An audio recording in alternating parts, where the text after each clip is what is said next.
তারিফ হাসান 22 বছর, উনি acute hepatitis B তে আক্রান্ত ছিলেন। 2026 সনে নভেম্বর মাসে আক্রান্ত হন এবং পরবর্তী ট্রিটমেন্টে ছিলেন। ডিএনএ অনেক বেশি ছিল, পরে আমরা জন্ডিস অনেক বেশি থাকার কারণে অ্যান্টিভাইরাস শুরু করি। আলহামদুলিল্লাহ আজকে তার রিপোর্ট নেগেটিভ আসছে। এটি দেখেন, আগে তার পজিটিভ ছিল এই রিপোর্টটা, পরবর্তীতে আজকের পরীক্ষায় ওনার 2 জায়গায় করানো নন রিয়েক্টিভ আসছে। তারিফ, তুমি বলো তোমার চিকিৎসা।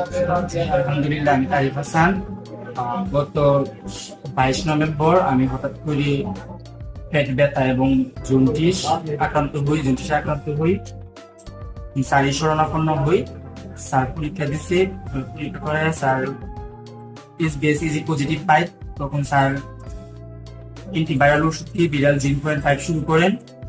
4 মাস, প্রায় 4.5 মাসের মতো চিকিৎসা গ্রহণের পর আলহামদুলিল্লাহ আমার এসবিএসইজি স্যারের চিকিৎসায় নেগেটিভ হয়েছে। ধন্যবাদ তারিফকে আবার ফলো আপ করার জন্য। এরকম একটু বি ভাইরাস অনেক সময় নেগেটিভ হয়ে যায়, সে যারা ভাগ্যবান তাদের সম্ভাবনা থাকে। তো একমাত্র যে জন্ডিস হলি বা বিভাস এগুলো যে নেগেটিভ হয় না, এটা অনেকে ভুল ধারণা।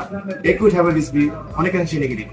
তো আপনারা ভালো থাকবেন। বি ভাইরাসের প্রকৃত চিকিৎসার জন্য এক লিভার বিশেষজ্ঞের পরামর্শ। ধন্যবাদ।